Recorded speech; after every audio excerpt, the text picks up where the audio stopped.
Donc vers 17h30, on était reparti de Lille et le train a commencé à ralentir. Il y a eu des signaux d'alarme qui se sont mis en marche. On a vu pas mal de personnes circuler très rapidement. Et également, il y a eu des appels entre les agents de bord pour leur dire de se rendre à tel endroit parce qu'il y avait un problème. On a été arrêtés en gare d'Arras. Moi, je me suis dirigée vers le wagon-bar pour avoir des informations. Les personnes qui s'étaient situées aux premières loges ont pu me dire que donc un homme torse nu était sorti avec une mitraillette des toilettes et avait tenté d'ouvrir le feu, qu'il avait été neutralisé à la 3e tentative et que donc il y avait des blessés. Par la suite, quand je suis sortie du train, puisqu'ils ont d'abord décidé de nous évacuer, j'ai pu voir donc les blessés. Il y en avait un qui était blessé par balle ici, puis au niveau de l'omoplate à peu près symétriquement.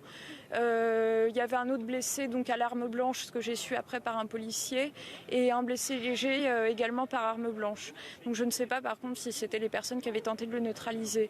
Ensuite donc ils nous ont demandé de remonter à bord, ils nous ont dit qu'on allait repartir assez rapidement, puis le procureur est arrivé, le ministre, et à ce moment-là le parquet antiterroriste a été saisi et ils nous ont demandé de rester sur place et ils nous ont averti qu'effectivement on passerait sans doute une bonne partie de la nuit là. Alors, justement, vous avez passé une bonne partie du coup de cette soirée dans ce gymnase. Vous avez été pris en charge. Comment ça s'est passé ?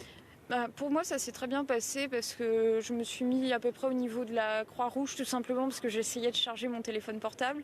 Après, j'ai eu l'impression que pour d'autres personnes, c'était beaucoup plus difficile, notamment pour les personnes étrangères qui ne comprenaient rien à la situation, qui ont été assez peu averties en anglais de ce qui se passait. Donc, on essayait de faire fonctionner le bouche à oreille, de passer les téléphones portables, etc. Je pense qu'après, la situation a été vraiment très inégale selon l'endroit où on s'était situé dans le train et surtout les informations dont on disposait.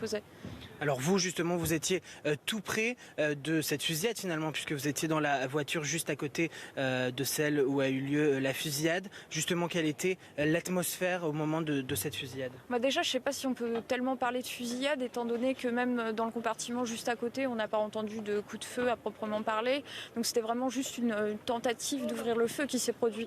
Après, l'atmosphère, je dirais qu'il y avait quand même une certaine fièvre, mais ça a été plus quand ils nous ont fait remonter à bord après et qu'on a commencé à voir la police et les blessés, qu'il y a eu quelques crises de tétanie, crises d'angoisse, etc.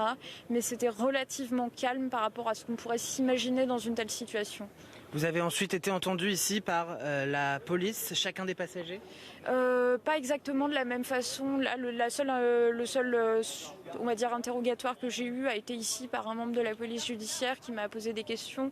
Mais tout ce qu'il cherche à savoir, c'est les personnes qui seraient des témoins directs de cette scène. Et moi, je suis juste un témoin de second rang. Donc finalement, je peux rien leur apporter de plus que ce qu'ils savent déjà. Merci beaucoup Margot d'avoir accepté de témoigner en direct sur iTélé. Margot qui va du coup reprendre son train immédiatement puisque la gare a rouverte depuis maintenant quelques heures et le trafic a également repris.